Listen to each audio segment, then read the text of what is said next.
Hi, everyone. My name is Brooke Barton, and I am a rising third-year medical student at the University of Washington. And I am excited to share with you my health education project that I did as part of my Rural Underserved Opportunities Program preceptorship this last summer. And this project is called Breastfeeding Education in Havre, Montana.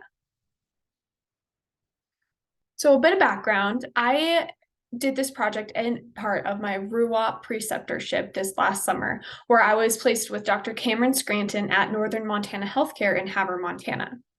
So Northern Montana Healthcare is the largest hospital in a 100-mile radius. It is a critical access hospital, and it sees about 400 deliveries per year. And of note, I noticed that there were 0 lactation consultants affiliated with the hospital itself.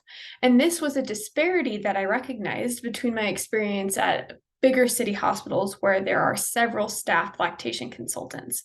So this made me think, I wondered if having a lack of lactation consultants in these rural settings impacted breastfeeding outcomes. And this led me to a literature review on breastfeeding statistics in Montana.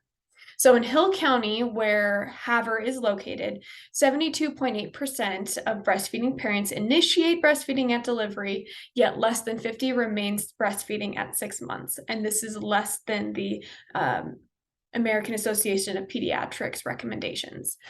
Additionally, in Montana, 68% of breastfeeding parents are shown how to position and latch before discharge, which is fantastic.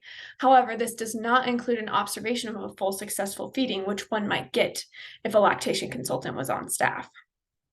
I also found that the most common roadblocks to breastfeeding include latch difficulties and nipple care.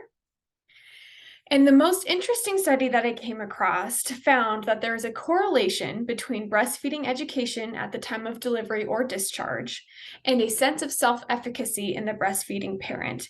And that is then thought to correlate with an increased length of breastfeeding.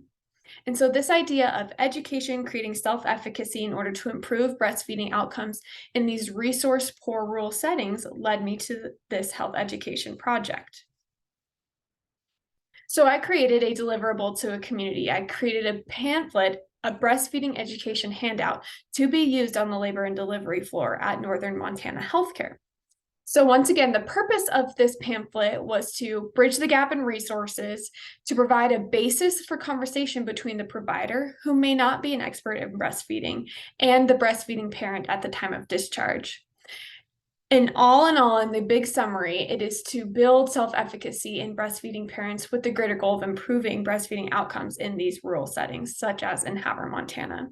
So in this pamphlet, there is a description and instructions for a proper latch, images of different holds, how to troubleshoot the most common breastfeeding roadblocks, which I discovered in my literature review, and a list of alternative local resources should difficulties arise. And in this case, these resources are specific to Havre, Montana. So here's a closer look at this pamphlet that I created. Here's part 1, instructions for and an image of a proper latch.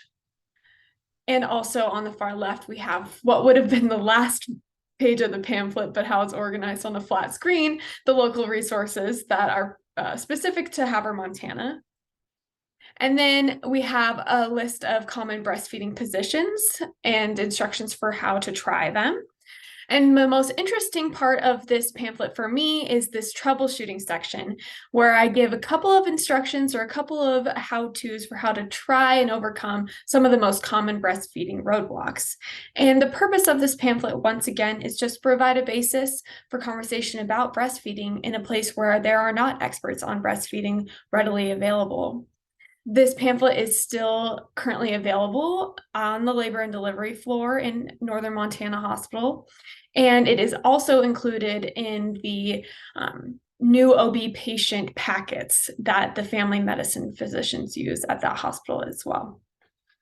So I'm excited about this preliminary project, and I think it is a great example of how providing a handout can just provide a basis of conversation and to level the playing field, and how it is a small step in improving the greater goal of breastfeeding outcomes in rural settings. So thank you for listening, and I appreciate your attention.